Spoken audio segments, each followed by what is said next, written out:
John chapter 13. Now before the feast of the Passover, when Jesus knew that his hour had come, that he should depart from this world to the Father, having loved his own who were in the world, he loved them to the end. And supper being ended, the devil having already put it into the heart of Judas Iscariot, Simon's son, to betray him, Jesus, knowing that the Father had given all things to his hands, and that he had come from God and was going to God, rose from supper and laid aside his garments, and took a towel and girded himself. After that, he poured water into a basin and began to wash the disciples' feet, and to wipe them with the towel with which he was girded. Then he came to Simon Peter, and Peter said to him, Lord, are you washing my feet? Jesus answered and said to him, What I am doing you do not understand now, but you will know after this. Peter said to him, You shall never wash my feet. Jesus answered him, If I do not wash you, you have no part with me. Simon Peter said to him, Lord, not my feet only, but also my hands and my head. Jesus said to him, He who is bathed needs only to wash his feet, but is completely clean, and you are clean, but not all of you. For he knew who would betray him, therefore he said, You are not all clean. So when he had washed their feet, taken his garments, and sat down again, he said to them, Do you know what I have done to you? You call me teacher and Lord, and you say, Well, for so I am. If I then, your Lord and teacher, have washed your feet, you also ought to wash one another's feet. For I have given you an example, that you should do as I have done to you. Most assuredly, I say to you, a servant is not greater than his master, nor is he who is sent greater than he who sent him. If you know these things, blessed are you if you do them. I do not speak concerning all of you. I know whom I have chosen, but that the scripture may be fulfilled, he who eats bread with me has lifted up his heel against me.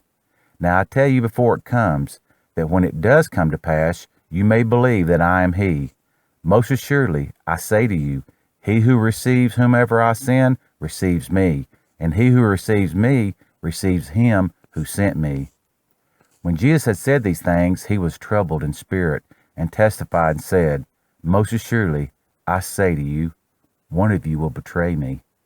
Then the disciples looked at one another, perplexed about whom he spoke. Now there was leaning on Jesus' bosom one of his disciples, whom Jesus loved. Simon Peter therefore motioned to him to ask who it was of whom he spoke.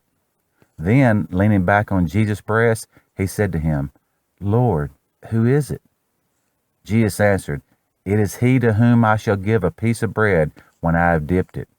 And having dipped the bread, he gave it to Judas Iscariot, the son of Simon. Now after the piece of bread, Satan entered him. Then Jesus said to him, What you do, do quickly. But no one at the table knew for what reason he said this to him. For some thought, because Judas had the money box, that Jesus had said to him, Buy those things we need for the feast, or that he should give something to the poor. Having received the piece of bread, he then went out immediately, and it was night. So, when he had gone out, Jesus said, Now the Son of Man is glorified, and God is glorified in him. If God is glorified in him, God will also glorify him in himself, and glorify him immediately. Little children, I shall be with you a little while longer. You will seek me, and as I said to the Jews, where I am going, you cannot come. So now I say to you, a new commandment I give to you, that you love one another, as I have loved you, that you also love one another. By this, all will know that you are my disciples, if you have love for one another. Simon Peter said to him, Lord, where are you going? Jesus answered him, Where I am going, you cannot follow me now, but you shall follow me afterward. Peter said to him, Lord, why can I not follow you? I will lay down my life for your sake. Jesus answered him, Will you lay down your life for my sake? Most assuredly, I say to you, the rooster shall not crow till you have denied me 3 times.